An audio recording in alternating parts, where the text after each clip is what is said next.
వచ్చారు, అందరూ ప్రయాసపడ్డారు. ప్రభు మిమ్మల్ని అత్యధికంగా ఆశీర్వదించను కాక. పిల్లలు మరి క్రిస్మస్ దినాల్లో ఉంటూ ఉన్నాం కనుక కొద్ది నిమిషాలు గతించినటువంటి ఆదివారం నాడు నేను కొన్ని విషయాలు మీతో మాట్లాడడం జరిగింది. నేను ఎక్కువ మిమ్మల్ని ఇబ్బంది పెట్టను, కానీ రెండు విషయాలు అడుగుతాను. అంటే మొత్తం ప్రసంగం అంతా గుర్తుండకపోవచ్చు. రెండు విషయాలు. ఎన్ని రాజ్యాల గురించి నేను తెలియజేశాను? ఎన్ని రాజ్యాల గురించి నేను తెలియజేశాను? ఒకసారి మళ్ళీ జ్ఞాపకం చేసుకోండి. ఎన్ని రాజ్యాల గురించి నేను తెలియజేశాను? రాజ్యాలు, ఎన్ని రాజ్యాలు మరలా అడుగుతున్నాను. అంటే మనకు ఒక సంపూర్ణ సంఖ్య అనేది ఒకటి ఉంది. 7 రాజ్యాలు. 7 రాజ్యాలు అని చెప్పాను. ఒకసారి చెప్పండి. ఐగుప్తు, బబులోను, గ్రీకు, మాది పార్షిక సామ్రాజ్యము, గ్రీకు, ఆ తర్వాత ప్రస్తుతం మనం ఉన్నటువంటి మంత్రుల సామ్రాజ్యము, తర్వాత రాబోయేటువంటి క్రీస్తు సామ్రాజ్యం. అంటే 7 రాజ్యాల గురించి చెప్పాను. అందులో 3వది మాది సామ్రాజ్యము, మాది పార్షిక సామ్రాజ్యం గురించి మాట్లాడుతూ, ఆ రాజ్యములో కొత్త మందిన కాలంలో, పౌలు గారి కాలంలో కొంతమంది స్త్రీలు ఏమన్నారంటే, ఈ స్త్రీలు చాలా జ్ఞానం కలిగిన వారు అని సంబోధించారు ఒక ప్రాంతానికి వెళ్ళినప్పుడు. అలానే పాత నిబంధన కాలంలో కూడా మాది పార్షిక సామ్రాజ్యంలో కొంతమంది జ్ఞానులుగా పిలువబడాలంటే వాళ్ళకి కొన్ని క్వాలిఫికేషన్లు ఉండాలి. ఏ క్వాలిఫికేషన్లు అవి? వారు జ్యోతిష శాస్త్రంలో పాండిత్యాన్ని సంపాదించాలి. ఆ తర్వాత ఖగోళ శాస్త్రంలో కూడా, అంటే ఇలాంటి ప్రావీణ్యత కలిగిన వారు ఏ విధమైనటువంటి కల్పితాలు చెప్పరు, వాస్తవాన్ని కంటికి కట్టినట్లుగా చెబుతారు. సో అందువలనే వారు గ్రంథాలు చదువుతున్నప్పుడు, ఎప్పుడైతే జోరస్టన్ గారి గ్రంథాన్ని చదివారో వెంటనే ఆ విచిత్రమైనటువంటి ఆకాశంలో రోజు చూసేటువంటి నక్షత్రాలు వేరు, ఈ రోజు కనిపించే నక్షత్రం వేరు అనుకొని పరిగెత్తుకొని వచ్చారు. అందుకని అలాగే యేసుక్రీస్తు ప్రభులు వారు జన్మించిన తర్వాత 3 ప్రదేశాలు మారారని చెప్పారు. పక్కన, ఇంట్లో. అంటే ఈ విషయాలు ఎందుకు నేను మరలా మీకు రిపీట్ చేస్తానంటే, ఏముందంటే క్రిస్మస్ సందేశంలో ఎప్పుడు ఇవే కదా మాట్లాడుకుంటాం. అంటే చరిత్రతో కంపేర్ చేయబడి, మరలా చెబుతున్నాను, చరిత్రతో కంపేర్ చేయబడి. చాలామంది ఏమంటారంటే, ఫర్ ఎగ్జాంపుల్ మనం ఎవరి దగ్గరికి వెళ్ళినప్పుడు మన బంధువులే యేసుక్రీస్తు ప్రభుల వారిని నమ్ముకోలేని వాళ్ళు చాలామంది ఉంటారు. అక్కడికి వెళ్ళినప్పుడు వాళ్ళు ఏమంటారంటే, మీ పండుగ వచ్చినట్టు ఉంది అంటారు, మీ పండుగ గట్టిగా చేస్తున్నారు అంటారు. గట్టిగా మెల్లగా ఏముండదు. అంటే మన పండగ అని వాళ్ళు చెప్పగలుగుతున్నారంటే ఏంటి మన పండగ? ఏంటి మన పండగ అంటే యేసుక్రీస్తు ప్రభుల వారి లోకానికి వచ్చినటువంటి విధానం. కొంతమంది ఏమంటారంటే, అసలు యేసు ప్రభు వారు అనేవారి లోకంలో భూమి మీద లేరనేవన్నీ కల్పితాలండి అంటారు. సరే, ఒకవేళ కల్పితాలు అయితే ప్రపంచంలో AD BC అనేటువంటి ఆ పదానికి అర్థము లేదు. ఒక ప్రాంతానికి, ఒక కులానికో, ఒక మతానికో, లేదా ఒక గ్రామానికో చెందింది అయితే కాదు. యేసుక్రీస్తు ప్రభుల వారి జననం అనేది సర్వలోకానికి చెందింది. అంటే ఇప్పుడు క్రీస్తు పూర్వం, క్రీస్తు శకము అనేటువంటి పదాలకి అర్థం తెలిసిన వారైతే ఖచ్చితంగా క్రీస్తుకి ప్రేమించాలి. క్రీస్తుకి చాలామంది ఏమంటారంటే, అసలు యేసు ప్రభు వారి గురించి మాకు చెప్పకండి అంటారు. చెప్పకు అని అంటే నువ్వు చదువుకున్నటువంటి చదువుకు అర్థము లేదు. ఒకప్పుడు నేను మీకు తెలియజేసినట్టు గుర్తు, ఏ దేశానికి వెళ్ళినా కొన్ని ధ్యానారాలు కానీ, డాలర్స్ కానీ, ఆ తర్వాత రూపీస్ కానీ, ఏ కరెన్సీ అయినా, ఏ బాండ్ పేపర్ అయినా, ఏ బర్త్ సర్టిఫికేట్ అయినా, డెత్ సర్టిఫికేట్ అయినా క్రీస్తు జననంతోనే అది కంపేర్ చేయడం. అంటే యేసుక్రీస్తు ప్రభుల వారు జన్మించినటువంటి ఆ సంవత్సరం ఏదైతే లెక్కించారో, ప్రపంచంలో చాలా మంది యేసు ప్రభువుని వ్యతిరేకించేటువంటి ప్రతి వ్యక్తి జ్ఞాపకం చేసుకోవాల్సిన విషయం ఏంటంటే, క్రీస్తు పూర్వం, క్రీస్తు శకం అనే పదాన్ని నీకు తెలుసుంటే యేసు ప్రభువుని ప్రేమించకుండా ఉండలేవు. ఎందుకు ఉండలేవు అని అంటే, నీ బర్త్ సర్టిఫికేట్ ఎక్కడి నుంచి ప్రారంభించబడింది? యేసుక్రీస్తు ప్రభుల వారి జన్మం నుంచే ప్రారంభించబడింది. యేసు ప్రభు వారి లోకంలో జన్మించకపోతే నీ బర్త్ సర్టిఫికేట్కి వాల్యూ అనేది లేదు. ఏమంటే, నేను కొన్ని కోట్ల రూపాయలు సంపాదించానండి, తీసుకెళ్ళి కార్డులో పోసుకోవాలి. దిక్కున్నటువంటి ఆస్తికి వాల్యూ లేదు. నీ బాండ్ పేపర్ మీద డేట్ లేకుండా తీసుకొని వెళ్తే ఏమంటాడు తెలుసా? రిజిస్టర్ ఆఫీస్లో ఏమంటే, డేట్ లేదు కాబట్టి బాండ్ పేపరు చెల్లదు. డెత్ సర్టిఫికేట్ కావాలంటే ఖచ్చితంగా డేట్ ఉండాలి. అంటే వీటన్నిటికీ ఓకే, డిగ్రీ కంప్లీట్ అయిపోయింది, లేదు ఏదో స్టడీ చేసాం, దాని మీద కూడా అంటే జాయినింగ్ డేటు రిలీవింగ్ డేట్ ఉంటుంది. ఆ డేట్ లేకపోతే నువ్వు ఏ సంవత్సరంలో చదువుకున్నావు ఎవరికి తెలుసు అంటాడు. సార్ నేను 1989లో చదువుకున్నాను సార్, నా సర్టిఫికేట్ కొద్దిగా పాడైపోయింది, మళ్ళీ నాకు సర్టిఫికేట్ కావాలండి అని అక్కడికి వెళ్తే వాడు ఏమంటాడు తెలుసా? ఇయర్ తెలుసా అండి అంటాడు. మర్చిపోయానండి, సంవత్సరం గుర్తులేదని అంటే, అయితే ఇక్కడ వెతకలేనండి అంటాడు. అంటే ఈ డేట్ యొక్క వాల్యూ ఇచ్చింది ఎవరు ప్రపంచానికి? మనం నమ్మేటువంటి యేసుక్రీస్తు ప్రభువారు. ఇది తెలియక చాలా మంది ఏమంటారంటే యేసు ప్రభువారి గురించి మాకు చెప్పకండి అంటారు. యేసు ప్రభువారు లేకపోతే ఈ లోకానికి విలువ లేదు. అందుకనే యేసుక్రీస్తు ప్రభువారి జననం గురించి సంబరాలు ఆర్భాటాలు అనేది చేసుకునే విధానంలో చాలా ప్రత్యేకత ఉంది. ఒక ఎంప్లాయ్ జాబ్ రావాలంటే ఆయన రిటైర్మెంట్కి కూడా ఈ డేటే ప్రతిదానికి కూడా ఏమంటే నా ఇన్ని సంవత్సరాలు అయిపోతుంది, ఇంకొక 2 సంవత్సరాలు, ఇంకొక సంవత్సరం, ఇంకొక 6 నెలలు, ఇంకొక నెలలో రిటైర్ అవుతాను అంటాడు. ఎలా తెలుస్తుంది ఆయనకి? అదే లేకపోతే ఈరోజు మనుషుని యొక్క జీవితానికి విలువ లేదు. అందుకని యేసుక్రీస్తు ప్రభుల వారు ఈ లోకానికి ఎలా వచ్చారు అంటే ఒక గిఫ్ట్గా, ఒక మాటలో చెప్పాలంటే మనకు ఆయన ఒక బహుమతిగా ఇవ్వబడ్డారు. అది చాలా విలువైనది, చాలా వాల్యుబుల్ గిఫ్ట్ కనుక చాలా జాగ్రత్తగా పొందుపరుచుకోవాలి. కొంతమందికి ఆ విలువ తెలియదు కనుకనే ఇష్టానుసారంగా మాట్లాడుతూ ఉంటారు. కనుక ఆ విలువ ఎవరైతే గుర్తిస్తారో యేసుక్రీస్తు ప్రభువు వారిని హృదయపూర్వకంగా ఆరాధించకుండా ఉండలేరు. ఒక దేశంలో ఒక సహోదరి చాలా ఉన్నతమైనటువంటి స్టడీస్ని ప్రారంభించిందంట. మనం జ్ఞాపకం చేసుకుంటే కేంబ్రిడ్జ్ అంటాం కదా, కేంబ్రిడ్జ్ యూనివర్సిటీలో ఆమె మెడిసిన్ కంప్లీట్ చేసిందంటే చాలా ప్రయాసపడింది. ఒక విద్యార్థి మెడిసిన్ కంప్లీట్ చేయాలంటే చాలా ప్రయాసపడాలి. ఎంతో ప్రయాసపడి కష్టపడి కేంబ్రిడ్జ్ యూనివర్సిటీలో తన యొక్క మెడిసిన్ కంప్లీట్ చేసుకొని ప్రాక్టీస్ అంతా పూర్తి అయిపోయింది. డాక్టర్ సర్టిఫికేట్ పట్టా తీసుకుంది. పట్టా తీసుకొని గ్రాడ్యుయేట్ అయిపోయిన తర్వాత ఇంటికి వచ్చిందట. తల్లిదండ్రుల దగ్గరికి వచ్చి సంతోషంగా తన తల్లిదండ్రుల ముందు పెట్టింది, నేను ఇప్పుడు డాక్టర్ని అయ్యాను, మీకున్న కష్టాలన్నీ పోయాయి, నేను హ్యాపీగా చాలా చక్కగా నేను చూసుకోగలను అని తన తల్లిదండ్రుల దగ్గరికి వచ్చి మాట్లాడింది. మాట్లాడిన తర్వాత తను ప్రార్థన చేస్తూ ఉంది దేవుడి సన్నిధిలో. అయ్యా నేనేం చేయాలి అంటే, ఏ ప్రాంతంలో నేను ప్రాక్టీస్ ప్రారంభించాలి, నేను ఖచ్చితంగా నేను చదువుకున్నటువంటి విద్యకు న్యాయం చేకూర్చాలి కదా అని ప్రార్థన చేస్తూ ఉంటే దేవుని స్వరం తనతో ఇలా మాట్లాడిందంట. హెలెన్ రోజలిన్ తన పేరు. రోజలిన్, నీవు ఆఫ్రికా ఖండానికి ఒక మిషనరీగా వెళ్ళాలి. నువ్వు చదువుకున్నటువంటి వైద్య వృత్తి ఏదైతే ఉందో అది ఆఫ్రికా ఖండానికి అవసరం. నువ్వు వెళ్ళేటువంటి కాంగో అనేటువంటి ప్రాంతం, ఆఫ్రికాలో కాంగో అనేటువంటి ప్రాంతం ఏదైతే ఉందో ఆ ప్రాంతంలో నీ యొక్క సేవలు అవసరం కనుక నువ్వు ఆఫ్రికా ఖండంలో కాంగో అనేటువంటి ప్రాంతానికి వెళ్ళాలి అని దేవుని స్వరం మాట్లాడుతున్నప్పుడు కొద్దిగా కన్ఫ్యూజ్ అయిందంట.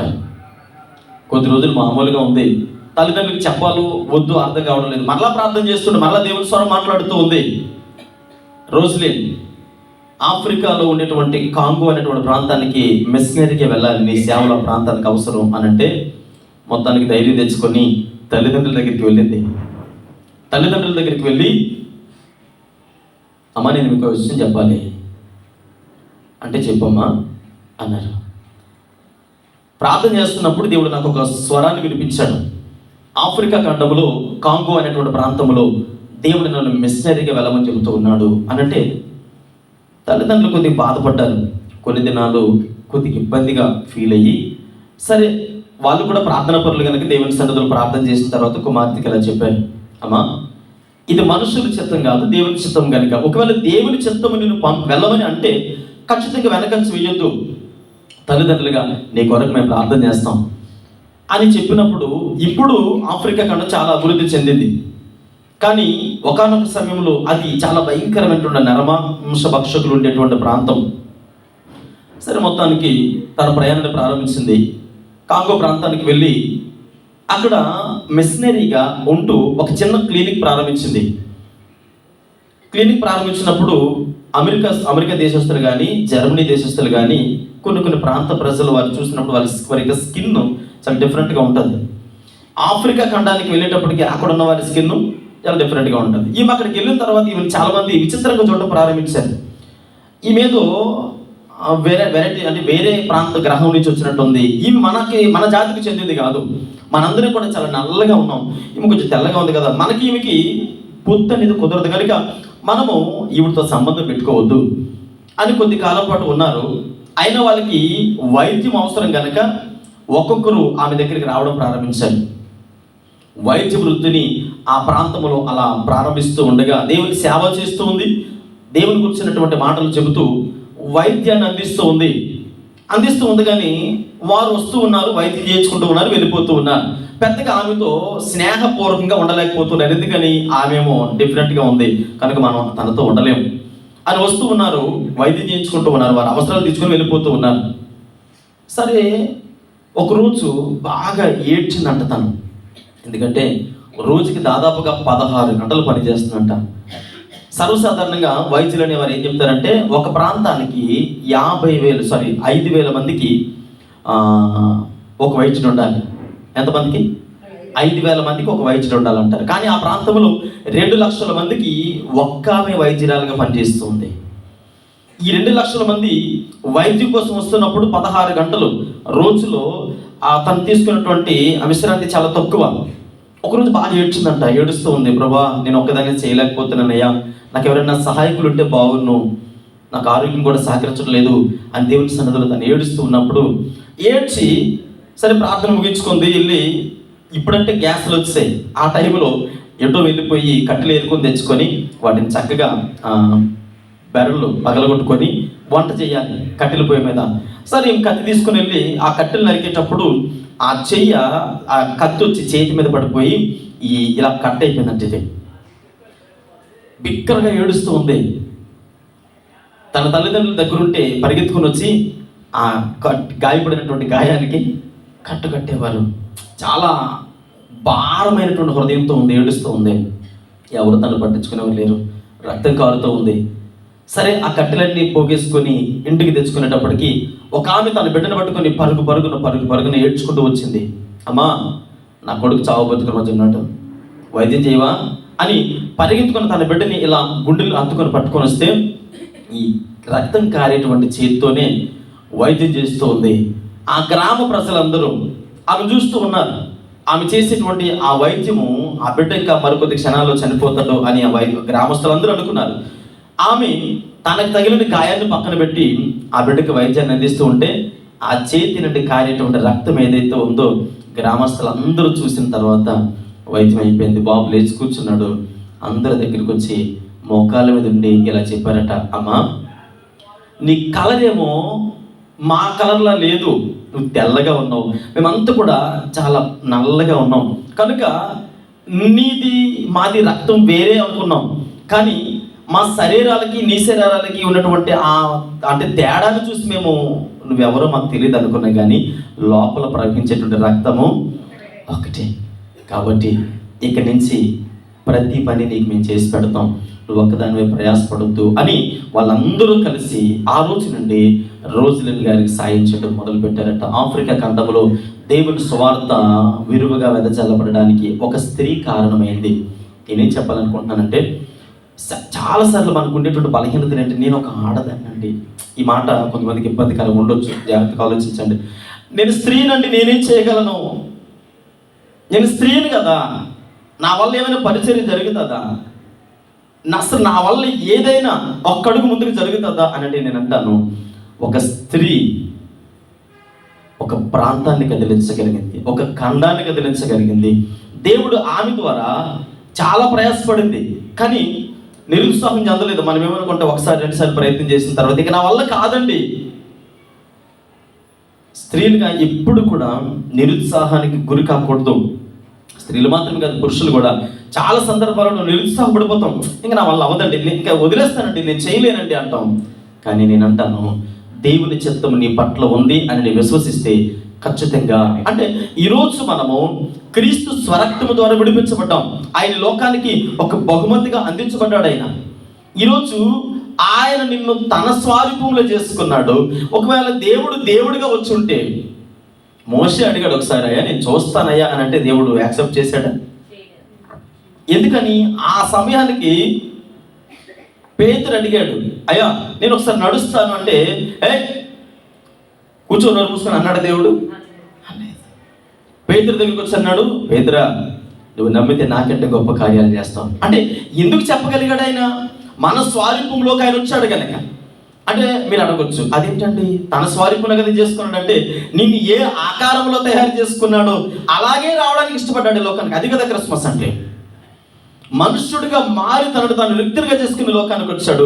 ఈరోజు చదవబడినటువంటి లేఖన భాగాలలో లోకాసు వార్త మనము 2వ అధ్యాయం 12వ వచనంలో చదివితే అక్కడ ఒక చక్కటి మాట మనకు కనబడుతుంది. ఆయన ఏ రీతిగా మనకు అందించబడ్డాడు అనే విషయాన్ని మనం జ్ఞాపకం చేసుకుంటే, ఒక శిశువు చుట్టబడి, చాలండి ఏమండి, ఎవరికైనా గిఫ్ట్ ఇవ్వాలనుకోండి, ఒక ఫ్రేమ్ కొన్నాం, మీకు అర్థమవుతుంది, ఫోటో ఫ్రేమ్ కొన్నాం. ఫోటో ఫ్రేమ్ కొని ఆ ఫోటో ఫ్రేమ్ ఎలా అందరికీ ఇలా చూపించుకొని, చూసారా గిఫ్ట్ కొన్నాం చూసారా అని ఎలా చూపించుకొని వేస్తామా, లేదంటే దాన్ని ప్యాక్ చేస్తారా? ప్యాక్ చేసి తీసుకెళ్ళిస్తారు. యేసుక్రీస్తు ప్రభువు వారు ఈ వేటితో చుట్టబడ్డారు? ఒక గిఫ్ట్ ప్యాక్ చేయబడ్డాడు ఆయన. ఈరోజు నీకు ఇవ్వబడిన బహుమానం ఏంటో తెలుసా? నీ స్వారూప్యంలో నీకు నచ్చినటువంటి ఆకారంలో నిన్ను ప్రేమించడానికి తనను తాను రిక్తినిగా చేసుకుని ఒక గిఫ్ట్ ప్యాక్ లాగా నీకు ఇవ్వబడ్డాడు. ఆ విలువైనటువంటి గిఫ్ట్ని ఏ విధంగా వినియోగించుకుంటున్నావు? చాలా మందికి గిఫ్ట్ విలువ తెలియదు, లోకస్తులకు తెలియదు, అది వేరే విషయం.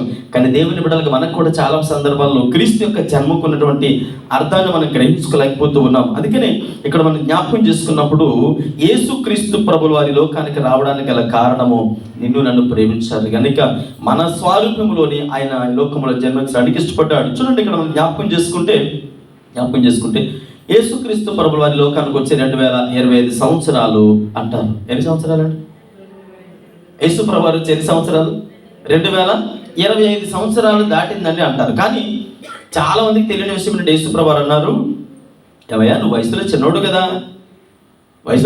కదా, అన్ని తెలుసున్నట్టు మాట్లాడుతున్నావేంటి అని యేసు ప్రభు వారిని ప్రశ్నిస్తాయని అన్నారు. నేను అబ్రహాం కంటే ముందున్నానంటే యేసుక్రీస్తు ప్రభుల వారు పాత నిబంధన కాలంలో ఎక్కడా కనబడరు అనుకుంటారు చాలా మంది. ఆది అంతమైన వాడు, అల్ఫా ఒమేగా అయిన వాడు, అంటే ఆయన అంతము లేనటువంటి వాడు, అదృశ్యుడిగా యేసుక్రీస్తు ప్రభుల వారు ఉన్నారు. అందుకనే మనకి ఎలా ఇవ్వబడ్డారంటే ఒక గిఫ్ట్గా ఇవ్వబడ్డారు. ప్రవక్తల ద్వారా ప్రవచించబడినటువంటి 119 ప్రవచనాలు నెరవేర్పు అనేది క్రీస్తు యొక్క జన్మంతో కంప్లీట్ అయ్యాయి.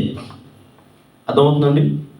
119 ప్రవచనాలు యేసు ప్రభువారు జన్మించగానే అవి కంప్లీట్ చేయబడ్డాయి. ప్రవక్తల ప్రవచనాలు ఏవి కూడా నిరర్ధకం కాలేదు. మొదటి రాకడలో యేసుక్రీస్తు ప్రభుల వారి జన్మంలో జరిగినటువంటి సందర్భాల గురించి మనం జ్ఞాపకం చేసుకుంటూ ఉన్నాం.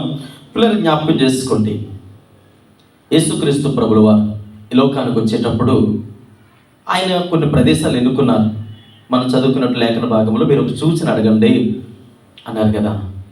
ఒక సూచన అడిగితే ఆయన చేస్తాడు అన్నారు. ఏం సూచన?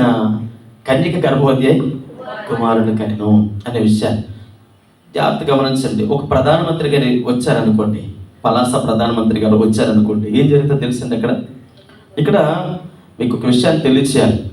ప్రధానమంత్రి గారు ఈ ప్రాంతానికి వస్తే దాదాపుగా ఆయన చుట్టూ ఉండేటువంటి సెక్యూరిటీ సంఖ్య 3500 మంది ఉంటారంట. దాన్ని ఎస్పీజీ గాడ్స్ అంటారు. ఆయన చుట్టూ ఉండేవారు ఎస్పీజీ గాడ్స్ అంటారు. దాదాపుగా 3500 నుంచి 3300 మంది ఉంటారంట. ఆయన 3 కిలోమీటర్ల దరిదాపుల్లో ఎవరిని కూడా అన్నోన్ పర్సన్స్ ఎవరిని కూడా రానివ్వరు. ఏ అపాయింట్మెంట్ లేకుండా ఆయన దరిదాపులకు ఎవరిని రానివ్వరు. అంటే 3 కిలోమీటర్ల సరౌండింగ్ లో ఒక ప్రధానమంత్రి అంటే ఈ ప్రాంతానికి వస్తే ఎన్ని దేశాలకు ప్రధానమంత్రి అయినా? ఒక దేశానికి ప్రధానమంత్రికి అంత సెక్యూరిటీ ఉంటే సర్వలోకానికి చక్రవర్తి అయినటువంటి యేసుక్రీస్తు ప్రభుల వారికి ఇంకెంత ఉండాలి? ఆయన జన్మించినప్పుడు ఎంత అథారిటీ కలిగినటువంటి గృహంలో జన్మించారు ఆయన? ఏ ప్రాంతంలో జన్మించారు అంటే గతించిన ఆదివారం చెప్పినట్లుగా ఒక అన్నోన్ పర్సన్గా ఒక త్రోవ పక్కన చివరికి ఒక స్థలానికి వెళ్ళేటప్పటికి అక్కడ కూడా స్థలం లేక పశువుల తొట్టిలో పడుకోబెట్టారట. ఎందుకు పశువుల తొట్టిలో పడుకోబెట్టారంటే ఒక వ్యాఖ్యానకర్తలా రాస్తూ ఉన్నాడు. వ్యాఖ్యానానికి చరిత్రకి తేడా చెప్పాను లాస్ట్ సండే. వ్యాఖ్యానకర్త ఏమంటాడంటే కొన్ని సందర్భాల్లో నువ్వు మనిషిలో పశువు అంటారు. గాడిదలాగా ఉన్నాడు. వీడు పశువు అంటారు కుక్కలా కలుస్తున్నావు అండి, నక్క జిత్తులు మారుడు అని అంటారు, త్రాసుపాము లాంటి గుణం అంటే ఇప్పుడు నేను చెప్పిన పేర్లన్నీ ఏంటవి అంటే ఇప్పుడు అంటారు కదా, చూడండి గుర్రంలా పరిగెడుతున్నాడండి అంటారు. అంటే గాడిదల బరువుడు మోస్తున్నాడండి. ఏమంటే ఇంకొన్ని పదాలు ఉన్నాయి. అంటే పశువులు ఎందుకు వాడతారు, ఎందుకు కంపేర్ చేస్తారు మనుషులతో, పశువులు ఎందుకు కంపేర్ చేస్తారంటే పశుప్రాయులు అంటారు కదా, అటు మనిషి పశువు కూడా తెలియదండి. అంటే మనుషులు ఏమై ఉన్నారు అని అంటే పశుప్రాయులు, వివేచన జ్ఞానమును కోల్పోయారు. ఆది తండ్రి అయినటువంటి ఆదాము ద్వారా వచ్చినటువంటి ఆ పరిస్థితులు ఏదైతే ఉన్నాయో, ఆ వివేచన కోల్పోయిన తర్వాత మరలా యేసుక్రీస్తు ప్రభువు వారి లోకానికి వచ్చిన తర్వాత అంటారు, మీ పాప భారమును ఆయనకిచ్చి నీతియుక్తమైనటువంటి యథార్థ జీవితమును, పరిశుద్ధతను ఆయన మనకి ఇవ్వడానికి ఇష్టపడుతూ ఉన్నాడు. హల్లెలూయా.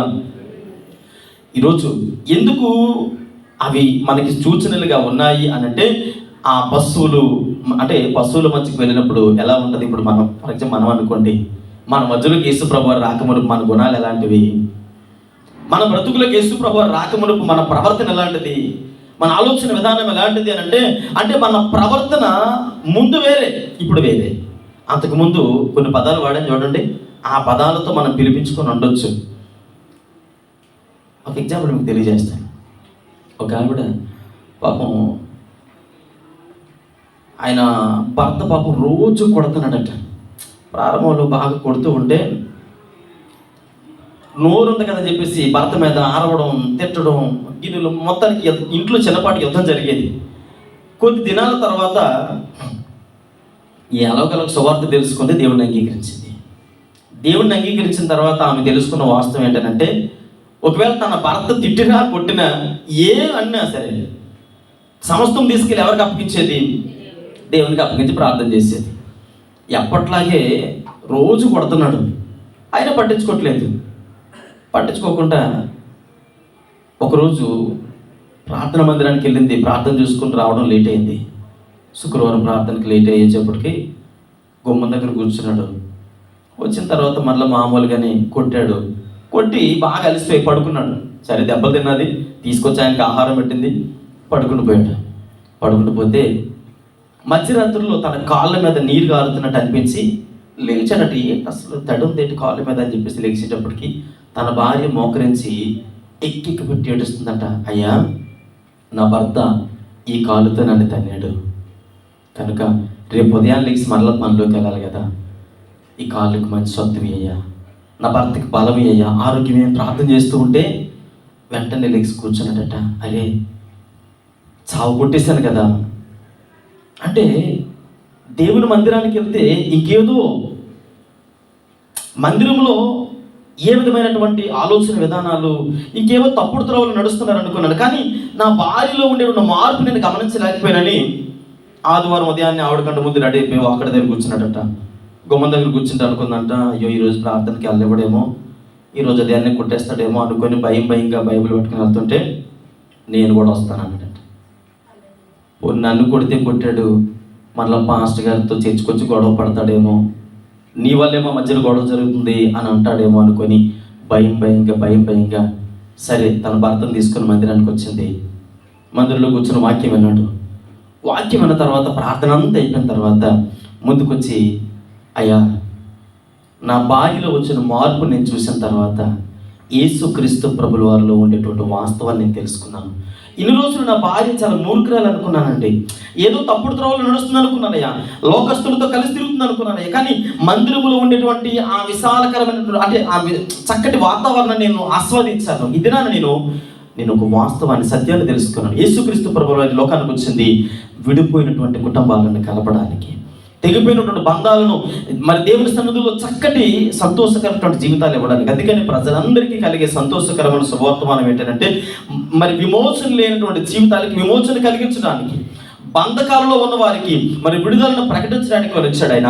అంటే లోకానికి వచ్చేటప్పుడు తనను తాను రిక్తినిగా ఎందుకు చేసుకోవాల్సి వచ్చిందంటే, ఒక ప్రధానమంత్రి వస్తే 3500 మంది 3300 మంది కాపుదలు ఉంటే ఆయన దగ్గరికి వెళ్ళాలి. ప్రధానమంత్రి దగ్గర ఎందుకండి, ఈరోజు కొంతమంది పాస్టర్ గారులు ఉంటారు, కొంతమంది పాస్టర్ గారు ఇంటర్నేషనల్ స్పీకర్ అని బోర్డు పెట్టుకుని తిరుగుతారు కదా, వాళ్ళ దగ్గరికి వెళ్ళాలనుకోండి, ఆయన చుట్టూ ఎంతమంది కాపురదారులు ఉంటారు తెలుసా? ఒక 30-40 మంది ఉంటారు కనీసం. సార్, ఆఫ్టర్ ఒక పాస్టర్ గారు ఆయన దేవుని సేవ చేయడానికి వచ్చాడు. ఆయన దేవుని సేవకుడిగా ఉండడు, ఆయన ఒక ఫిల్మ్ యాక్టర్ లాగా ఉంటాడు. ఆయన కనీసం వాళ్ళకైనా ఎక్కడైనా షూటింగ్ ప్లేస్ దొరుకుతుందేమో సెకండ్ ఇవ్వడానికి. అయ్యగారికి కనీసం కలవాలంటే ముందుగా బుక్ చేసుకోవాలి. ఎవరి కోసం? పాదిర్ల కోసం. అంటే నేను ఎవరిని కించపరచలేదు, ఉన్న వాస్తవం. అంటే యేసుక్రీస్తు ప్రభుల వారు అలాంటి ప్రత్యేకమైనటువంటి ప్యాకేజ్ ఏం పెట్టలేదు. ఆయన తనను తన రీతిగా చేసి లోకానికి వచ్చేసి ఒక సాధారణమైనటువంటి వ్యక్తిగా మనతో కలవడానికి వస్తే, ఈరోజు చాలా మంది ఏమంటారు తెలుసా, తేలిగ్గా వస్తుంది కదా, అంటే సులువుగా ఏదైనా ఫ్రీగా వస్తే లోకు అన్నమాట.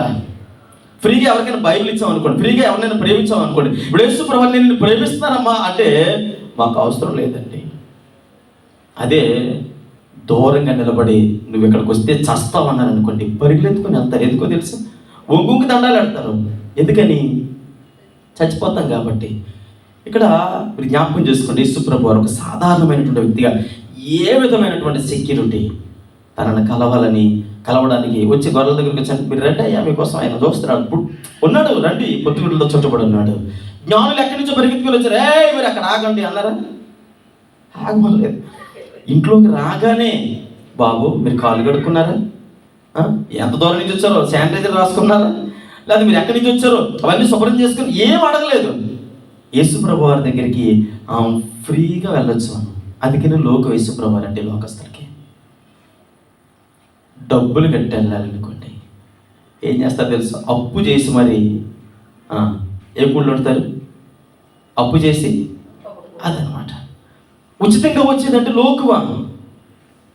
ఇక్కడ మీరు జ్ఞాపకం చేసుకోండి, యేసుక్రీస్తు ప్రభువు వారు ఎంత శ్రేష్టమైనటువంటి ప్రేమను మనకి ఇస్తూ ఉన్నారంటే, ఈ లోకంలో ఎవ్వరికీ లేనటువంటి ధన్యత మనకి ఈ లోకంలో ఇచ్చారు. చూడండి, ఒక్క మాట మనం జ్ఞాపకం చేసుకుందాం. అతను ఉన్నతమైన వాడు సాధారణమైన వాడిగా వచ్చేసాడు. సాధారణమైన వారు ఏం చేస్తున్నారు? ఉన్నతంగా ఆలోచిస్తారే, నన్ను అంటుకో దూరంగా ఉండే వచ్చి పడిపోతాడు, పాస్టర్ గారి మీద దూరంగా ఉండు అంటారు. ఎందుకని? సాధారణమైన వారు ఉన్నతమైన వారికి వెళ్ళిపోతున్నారు, ఉన్నతమైన వాడు సాధారణమైన వాడికి వెళ్ళిపోతాడు. ఒకప్పుడు మన పరిస్థితి వేరే. చూడండి, ఎఫెసీయులకు రాసిన పత్రిక 2వ అధ్యాయము 12వ వచనం చదవండి. ఎఫెసీయులకు రాసిన పత్రిక 2వ అధ్యాయం 12వ వచనము.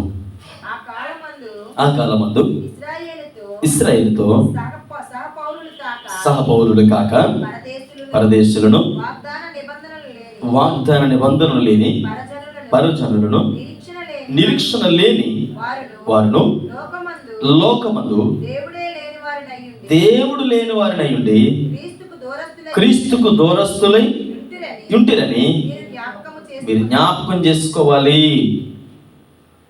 అర్థమవుతుందండి? ఒకప్పుడు మనం ఎలాంటి వారిమి? దూరస్తులమి. కానీ ఆయన ఏం చేశాడు తెలుసా? ప్రధానమంత్రి లాగా తన చుట్టూ కాపలా పెట్టుకోలేదు. లేదంటే లోకస్తుల్లో కొంతమంది సెలబ్రిటీ లాగా తన చుట్టూ నా దగ్గరికి రావాలంటే ఇది కట్టాలి, ఇలా బుక్ చేసుకోవాలి, ఇలా రావాలి అని ఏ రిస్ట్రిక్షన్స్ పెట్టలేదు. ఆయన డైరెక్ట్గా తాను వ్యక్తిగా చేసుకుని లోకానికి వచ్చేసి నీ ముందు నిలబడ్డాడు. ఆయన ఒక గిఫ్ట్ ప్యాక్ నిలబడ్డాడు. తీసుకోవడమే. ఆ గిఫ్ట్ ప్యాక్ని వినియోగించే విధానం చాలా మందికి తెలియదు. పిల్లల దూరంగా వెళ్ళిపోతూ ఉన్నాం, మనమే దూరంగా వెళ్ళిపోతున్నాం. ఆయన మన దగ్గరికి వస్తున్న మనం దూరంగా వెళ్ళిపోతున్నాం. అంటే ఈరోజు తేలికగా వచ్చే ప్రేమ నీ దగ్గరికి వస్తుంది కనుక నీకు లోకువా. అదే నిన్ను రప్పించుకుంటే పరిగెడతావేమో.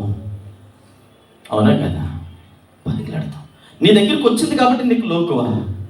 తేలిగ్గా వచ్చింది కదా, ఆ ప్రేమకు విలువ లేదు. అది ఇక్కడ చూడండి, బైబిల్ గ్రంథంలో కొత్త నిబంధన కాలంలో ఒక ఆయన వచ్చాడు, నా ఆస్తి నాకు ఇచ్చేయి అన్నాడు. అంతే. అరే ఆఖరా అవన్నీ కుదరదు, పంచేయి అన్నాడు. పంచిన తర్వాత ఏం చేశాడు? ఆస్తి పట్టుకొని దూరదేశం వెళ్ళిపోయాడు. తండ్రి దగ్గర ఉండవలసిన వాడు దూరంగా వెళ్ళిపోతున్నాడు. నాకు నాకు ఇచ్చేయి.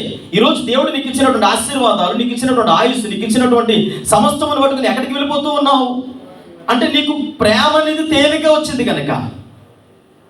తేలిగ్గా వస్తే ఏదైనా లోకువే. ఇస్తావా చేస్తావా అన్నాడు. తండ్రి అన్నాడు, సరే అనుకుంటారు పోరబాబు అని చెప్పేసి పంచేసి ఇచ్చాడు. ఆస్తి పట్టుకొని దూరదేశం పోయిన తర్వాత ఆస్తి ఉన్న వాళ్ళకి స్నేహితులు ఎంతమంది ఉంటారు? ఈ లోకంలో చెడగొట్టే స్నేహితులు చాలా ఎక్కువ. పని అంత అందమైనా తెలుసా అనగానే వీళ్ళు మిస్ ఇండియాలో ఫీల్ అయిపోతారు. అసలు నీ బట్టలు ఎవరు వేసుకోవట్లేదు అంటే ఇంక వీళ్ళు ఏముండదు. ఇక ఒక్కసారిగా రెక్కలు వస్తాయి, అలా గాల్లో తేలిపోతాయి, భూమి మీద నడవలేక. అయ్యగారు పట్టుకుని ఆస్తి పట్టుకుని దూరదేశం వెళ్ళగానే చుట్టూ స్నేహితులే, మొత్తం అంతా ఖర్చు అయిపోయింది, మొత్తం ఊరు చేశారు. ఊరు చేసిన తర్వాత ఒకరు వదిలేసి వెళ్ళిపోయారు. కడుపు కాలుతుంది, ఏం చేయాలి అర్థం కాలేదు. ఒకరి దగ్గరికి వెళ్ళి అన్నాడు, పని ఏమైనా ఉంటే ఉంది. పని ఎందుకు లేదన్నా, బోల్డ్ పని ఉంది రా, నీకు పని కదా కావాలని అని తీసుకెళ్ళి పందులు కాసి కాపల దగ్గర పెట్టు. పందుల దగ్గర పెట్టగానే ఆ పందులతో కలిసి కడుపు కాలుతూ ఉంటాడు, ఎప్పుడో పెడతారని చెప్పేసి పందులతో కలిసి తిందాం అనుకునేటప్పటికి 2 పందులు వచ్చి ఒక్కసారిగా తోపు తోసేటప్పటికి ఏమైంది, బోరు పని పడ్డాడు. పడగానే గుర్తొచ్చింది. ఏం గుర్తొచ్చింది? చాలా తప్పు చేశాను, ఆ ప్రేమని కోల్పోయాను కదా, కోరొచ్చిన ప్రేమను కాలదనుకున్నాను కదా, ఎక్కడో లేని ప్రేమను వెతుక్కున్నాను, దూరదేశం వచ్చాను, ఇప్పుడు అన్యాయం అయిపోయిన తర్వాత వద్దు ఈ ప్రేమ నాకు వద్దు, ఇది తాత్కాలికమైనది అని మరలా తిరిగి తండ్రి దగ్గరికి వెళ్తూ ఉన్నాడు. ఈరోజు నీ దగ్గరికి వచ్చాడు గిఫ్ట్ ప్యాక్ నీకు ఇవ్వడానికి, అంటే నీతో ఉండడానికి వచ్చాడు ఆయన. ఒకప్పుడు దూరస్తులుగా ఉంటే నిన్ను వెతికి ఏరి కోరి నీ దగ్గరికి వచ్చి నిన్ను ప్రేమిస్తూ ఉన్నాను అని ఆయన నీ దగ్గరికి వస్తే, ఒకవేళ కాలదనుకుంటున్నారేమో, ఇంకా దూరంగా వెళ్ళిపోతున్నారేమో, లోకంలో ఇంకేవేవో ప్రేమల కోసం వెతుక్కుంటూ, ఏవేవో అలవాట్ల కోసం, ఆచార సాంప్రదాయాల కోసమో ఆయన ప్రేమ కాదని వెతుకులాడుకుంటూ పరిగెత్తుకుని వెళ్ళిపోతే ఖచ్చితంగా ఒక రోజు ఉంది, ఆ రోజు నీకు మరలా ప్రేమ దక్కకపోవచ్చు. తండ్రి దగ్గరికి వచ్చి, ఇక్కడ నా ఇంటి దగ్గర పనివారికి బోలెడంత ఆహారం మిగిలిపోతుంది కదా, బోలెడంత ప్రేమ ఉంది, నాకు ఎందుకు లేదు అని చెప్పేసి మరలా వెనక్కి పరిగెత్తుకొని వచ్చినట్లు మనం జ్ఞాపకం చేసుకుంటున్నాం. పిల్లరా, జ్ఞాపకం చేసుకోండి, ఈ లోకంలో మనం ఎందుకు గుర్తించలేకపోతూ ఉన్నాం? గుర్తించగలిగేటువంటి అంటే ఆ జ్ఞానం మనకి దేవుడు ఇచ్చాడు, ఆ వివేచన మనకి ఇచ్చాడు. ఈరోజు మన పరిస్థితి ఎలాగైందంటే, దేవుడు ఆదామవ్వలతో చెప్పిన ప్రతి విషయాన్ని వాళ్ళు గుర్తు పెట్టుకోవాలి, కానీ అవ్వమ్మ తెలుసుండి మోసపోయింది. ఎందుకు తినకూడదు, పర్లేదు తిను, ఏముందిలే అనగానే అవునా సరే అన్నది. అంటే జ్ఞానం అనాలా అజ్ఞానం అనాలా? ఈరోజు మన పరిస్థితి అలాగే ఉంది. తెలిసి తప్పుటడుగు వేస్తూ ఉన్నాం. ఒక్కసారి చేయి జారిపోతే మరలా అది మనకు దక్కకపోవచ్చు. చూడండి, ఇక్కడ మనం జ్ఞాపకం చేసుకుంటే ఒక ఆయన ఉన్నాడు, ఆర్ఆర్కే మూర్తి గారి పేరు ఎంతమందికి తెలుసు? చాలామంది, చాలా సుపరిచితమైనటువంటి పేరు. ఆనాటి కాలంలో ఫారినర్స్ వచ్చారట. ఫారినర్స్ వచ్చి, బాబు ఈ వాక్యాన్ని ట్రాన్స్లేట్ చేయాలి, నువ్వు డిగ్రీ చేసినటువంటి అబ్బాయి కదా, కాస్త పుస్తకం చదువుకున్నావు కదా, మాకు కొద్దిగా సాయం చేస్తే, మేము ఇంగ్లీష్లో చెప్పిన వాక్యం తెలుగులో నువ్వు చెప్తే చాలు అని ఆయనతో మాట్లాడితే, సరే సార్ అన్నాడట. ఆయనకు బైబిల్ ఇచ్చారు. కొత్త నిబంధన కాలం బైబిల్ ఆయన చేతికి ఇవ్వగానే ఆ బైబిల్ తీసుకొని రాత్రి ఇంటికి వెళ్ళి ఇలా తెరిచాడట.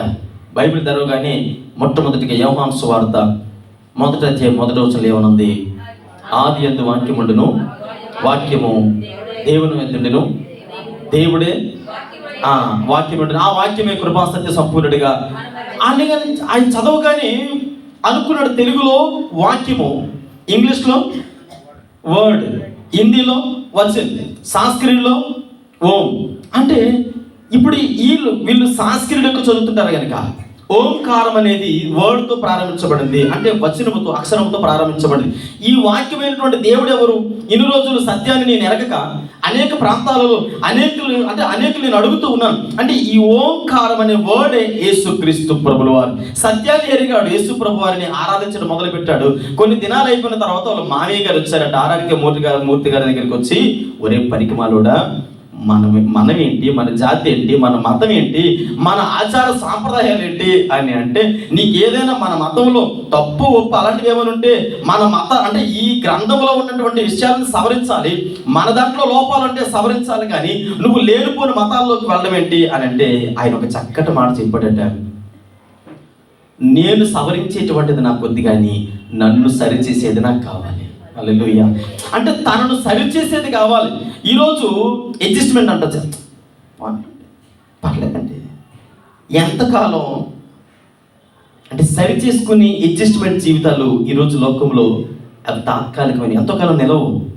ఆర్ఆర్కే మూర్తి గారు చనిపోయే వరకు సమస్తాన్ని వదిలిపెట్టి అద్భుతమైనటువంటి సేవా పరిచర్య, ఆయన వాక్యం వింటూ ఉంటే మీరు ఎప్పుడైనా విన్నారో లేదో నాకు తెలియదు, కానీ ఒక రకమైనటువంటి వైబ్రేషన్ కలుగుతూ ఉంటుంది. నిజంగా ఆయన వాక్ చాతుర్యం అనేక హృదయాలను కదిలించింది. కొన్ని వందల వేల మందిని దేవుని సన్నిధికి నడిపించగలిగింది. అంటే దేవుడు మన పట్ల ఉంచినటువంటి ఆ ప్రణాళికలను ఆయన గుర్తించగలిగాడు. దేవుడు నా కోసమే వచ్చాడు అని ఆ ప్రేమను గుర్తించగలిగేటువంటి ఆ పరిస్థితులు ఆయన ఉన్నాడు కనుక పిల్లలు జ్ఞాపకం చేసుకోండి. ఈరోజు మన జీవితాలలో ఏం గుర్తించగలుగుతూ ఉన్నాం?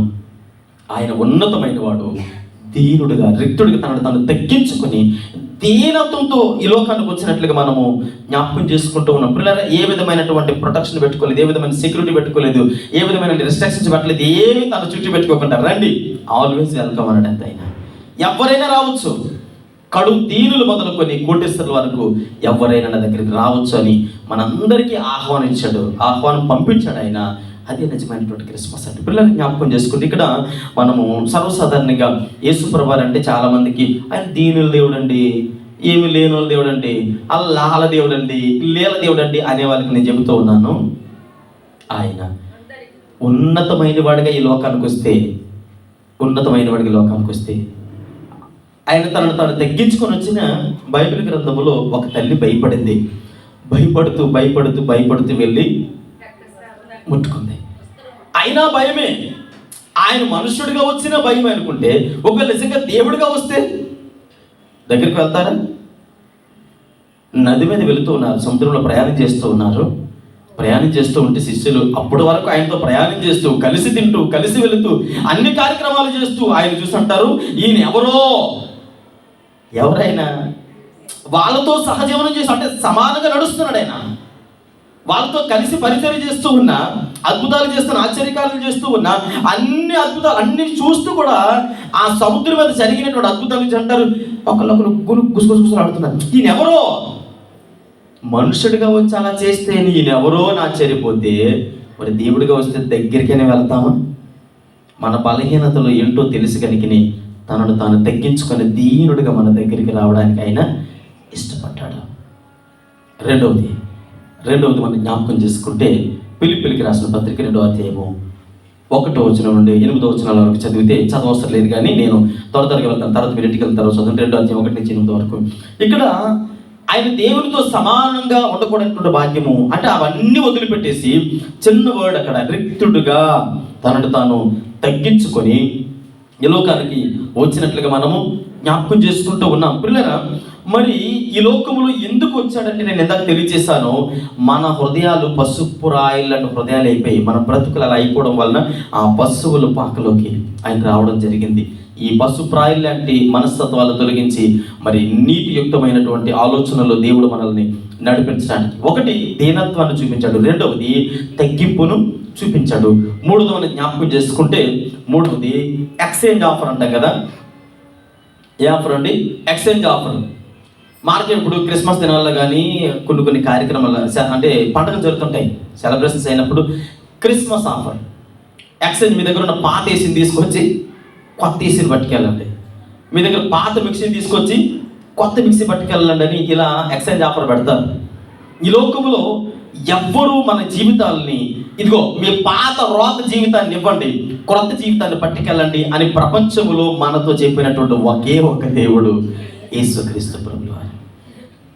ప్రాచీన స్వభావమును విడిచి నవీన స్వభావమును ధరించండి అని పాపమును తన భుజస్కంధాల మీద వేసుకొని మన పాపమును తీసుకొని తన భుజస్కంధాల మీద వేసుకొని నీతిమంతులుగా మనల్ని చేయడానికి వచ్చినటువంటి ఏకైక దేవుడు యేసుక్రీస్తు ప్రభువారు. అందుకే ఈ క్రిస్మస్ ఆశీర్వాదకరమైనటువంటి క్రిస్మస్గా మనం జ్ఞాపకం చేసుకుంటూ ఉన్నాం. పిల్లరా, జ్ఞాపకం చేసుకోండి, ఈ లోకంలో మన జీవితాలు చాలా సందర్భాల్లో మనకి అర్థం కానటువంటి పరిస్థితులు, చాలా సందర్భాల్లో మనము సొంతంగా కొన్ని పరిస్థితులు ఏర్పాటు చేసుకుంటూ ఉంటాం.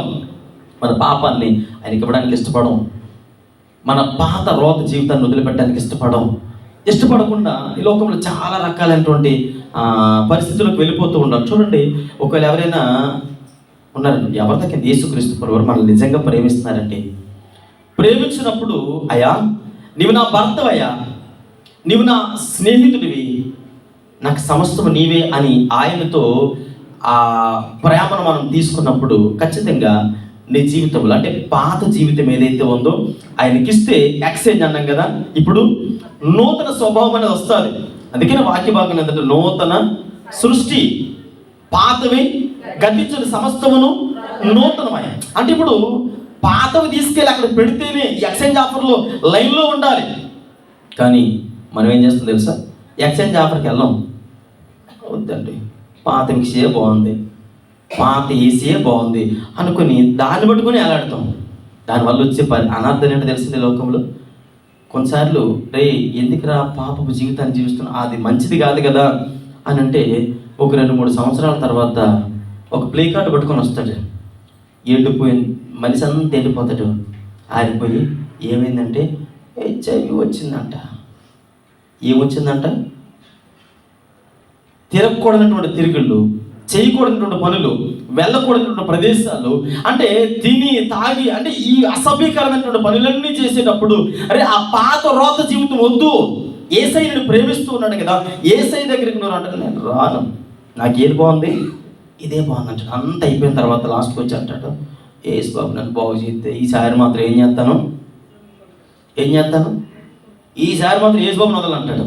యేసు బాబుని వదలకపోయినా నిన్ను పట్టుకున్న రోగం వదలదు.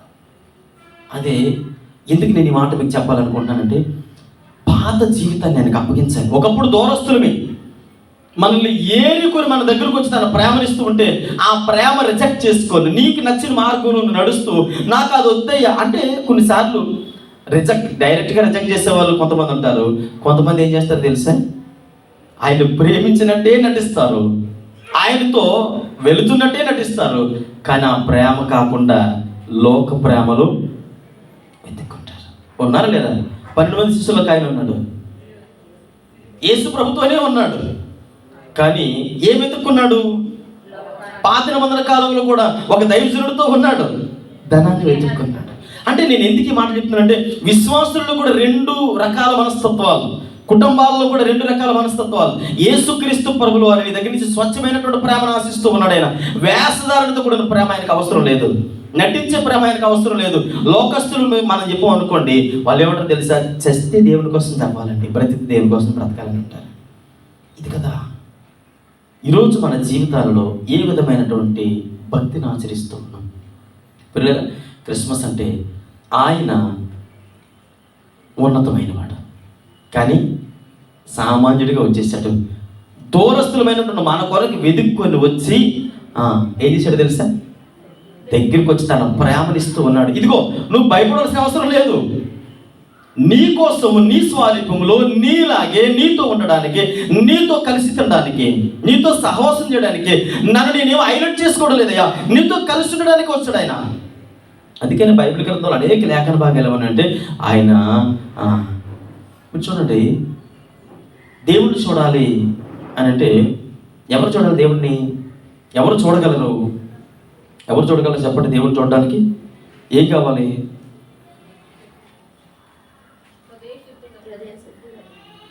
ఇక్కడ ఒక మాట మీకు జ్ఞాపకం చేస్తాను. కొన్ని శ్లోకాలు కానీ లేదా కొన్ని ఉపనిషత్తులు కానీ ఏమంటారంటే, పాపములో పుట్టి పాపములో పెరిగేటువంటి వ్యక్తులు ఎవరైతే ఉన్నారో తలక్రిందలుగా తపస్సు చేస్తేనట దేవుడు కనిపిస్తాడట అంటారు. కానీ బైబిల్ ఏం చెప్తుందంటే, హృదయ శుద్ధి గలవారు వారు మాత్రమే దేవుడు చూస్తారు. ఈరోజు నీ భక్తి జీవితము ఎలా ఉంది అని దేవుడు చూస్తూ ఉన్నాడు. ఎప్పుడైతే హృదయ శుద్ధి కలిగి దేవుని ముందు నిలబడతావు, వచ్చే దగ్గరికి వచ్చినప్పుడు ఖచ్చితంగా నీకు స్వచ్ఛమైనటువంటి మనస్థాయిని ముందు నిలబడితే కనిపిస్తాడు ఆయన. దీనుడిగా వచ్చాడు కనుక నీవు కూడా తన దగ్గరికి తీసుకోవాలి. రెండవది, రిక్తునిగా చేసుకుని వచ్చాడు, రిచ్లో రాలేదు, రిక్తునిగా వచ్చాడు, తను తగ్గించేసుకున్నాడు, అన్ని వదిలేసుకున్నాడు, సమానుడిగా దేవునితో సమానుడిగా ఉండాలనుకున్నాడు, కానీ వదిలిపెట్టేశాడు, నీకోసం వచ్చి నిలబడ్డాడు. మనం ఏం చేస్తామంటే నాకు వద్దు అని వీపాన్ని కట్టేస్తాం. ఇంకా మహా అయితే అలుగుతాం, ఏం చేశాడంటే దేవుడు, నాకేం చేశాడు దేవుడు, ఏం చేశాడు దేవుడు, నాకేం చేయలేదు దేవుడు అంటారు. మూడవది ఎక్స్చేంజ్, పాత రోత జీవితాన్ని అడిగడి ఇచ్చేద్దాం. ఈ క్రిస్మస్ దినాల్లో ఉన్నాం కనుక ఈ 3 విషయాలు, అయ్యా నా కోసమే వచ్చామయ్యా, నన్ను ప్రేమించడం కోసమే. అయితే నేను నిన్ను ప్రేమించకుండా లోకాన్ని, లోక అలవాట్లని, లోక సాంప్రదాయాలు, లోక విషయాలు ప్రేమిస్తాననేమో, నీ ప్రేమ ఒకసారి రిజెక్ట్ అయితే మళ్ళీ నేను పొందుకోలేనేమో. రెండవది, నిన్ను వ్యక్తిగా చేసుకున్నావయ్యా నా కోసమే. ఒకవేళ నువ్వు ఉన్నతమైన వాడుగా ఏదో అంతఃపురంలో కోటలో జన్మిస్తే నేను రాలేనని గుర్తించావు కనుక నా కోసం వ్యక్తిగా జన్మించావు కనుక నాకు అంత దగ్గరగా ఉన్నావయ్యా. నేను దూరంగా వెళ్ళిపోతున్నా, నా దగ్గరికి వచ్చాను. మూడవది, నా పాత రోత జీవితాన్ని తీసేసి నూతన స్వభావాన్ని ఇవ్వడానికి ఇష్టపడ్డావు. ఒకప్పుడు నా లైఫ్ వేరు, ఇప్పుడు నువ్వు నా జీవితంలోకి వచ్చావు కనుక నీకు అనుకూలంగా నేను ఉంటాను అని ప్రార్థన చేసుకున్నాం. దేవుని సన్నిధిలో ప్రార్థన చేద్దాం కొద్ది నిమిషాలు. దేవుని సన్నిధిలో ఉన్నతమైనటువంటి దేవుడు సాధారణమైన వాడిగా, సామాన్యుడిగా మన కోసం వచ్చేసేట్టు ఈ మూడు విషయాలు జ్ఞాపకం చేసుకుంటూ దేవుని సన్నిధిలో ప్రార్థన చేద్దాం. పరిశుద్ధుడా, ప్రేమ కలిగిన తండ్రి, మహోన్నతుడా, జీవాధిపతి, మీకు వందనాలు అయ్యా. ఈ ఉదయకాల సమయంలో ప్రభా మీరు మాతో మాట్లాడిన ప్రతి మాటను బట్టి మీకు వందనాలు.